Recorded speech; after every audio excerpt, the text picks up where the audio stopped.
écoute, il y a une moto qui est très rare, que moi, à l'époque, quand quelqu'un nous arrivait avec ça, on disait, ben non, ça se peut pas. Ça se peut pas, les plus gros, c'est 750. Ben lui, il y en a une, elle est rare, cette moto-là.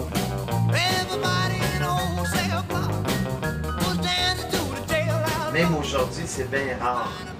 Quand ces motos-là étaient arrivées sur le marché, on croyait pas ça, là.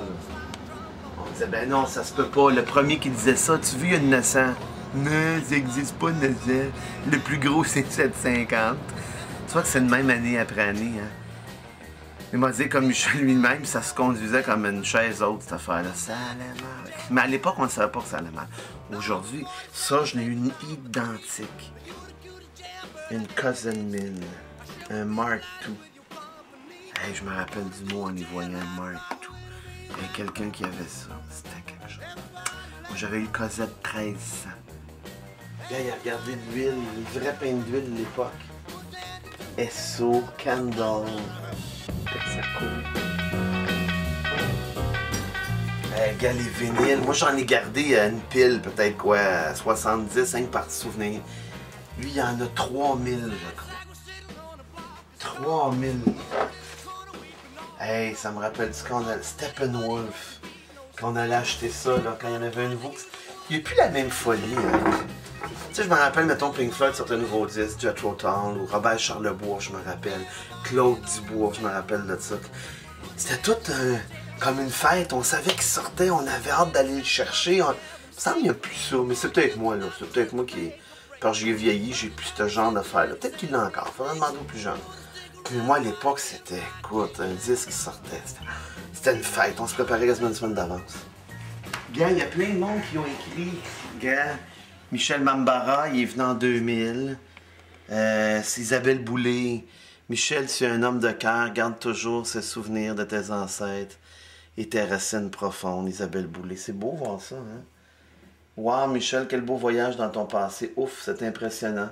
En tout cas, si jusqu'à maintenant, je te connaissais peu, ça a changé pendant cette délicieuse visite. Merci, Linda Lemay. C'est vrai que c'est beau. Gars, François Mascotte, il en a écrit une belle.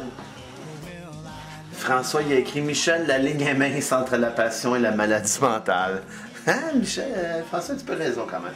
On est borderline. Steve Diamond est venu, là, ça va être à nous autres. Il a écrit de quoi, Michel?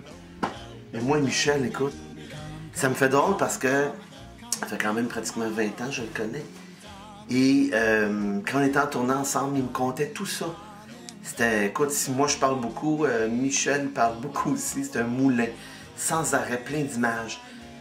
Puis je trouve ça tellement beau parce que tout ce qui me compte prend vie ici. Je revois tous les objets, c'est comme si j'allais sur les lieux de tournage d'un film. Je retrouve tout ce que j'ai vu dans ma tête, je le retrouve en vrai. Je vais y écrire. Des mots de 20 ans, tu sais, je viens de te dire, là. Se sont animés. Ah, 15, c'est ça. Des mots de 20 ans se sont animés en une seule nuit. Ça se peut, ça?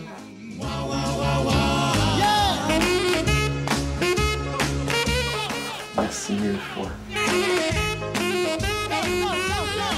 C'est vrai, merci Michel. Et, quelle belle nuit puis journée. On resterait ici, on dirait.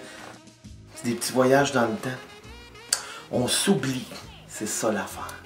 Je viens de réaliser. On oublie tous nos petits tracas, tous nos problèmes. Puisqu'ici, dans ce temps-là, on n'existait pas. C'est pour ça. C'est pour ça que c'est si léger. On n'existait pas. On ne pouvait pas avoir de tracas.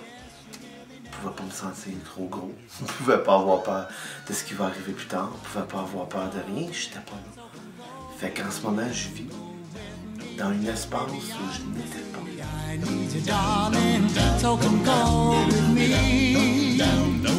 Come on, go with me. Come on.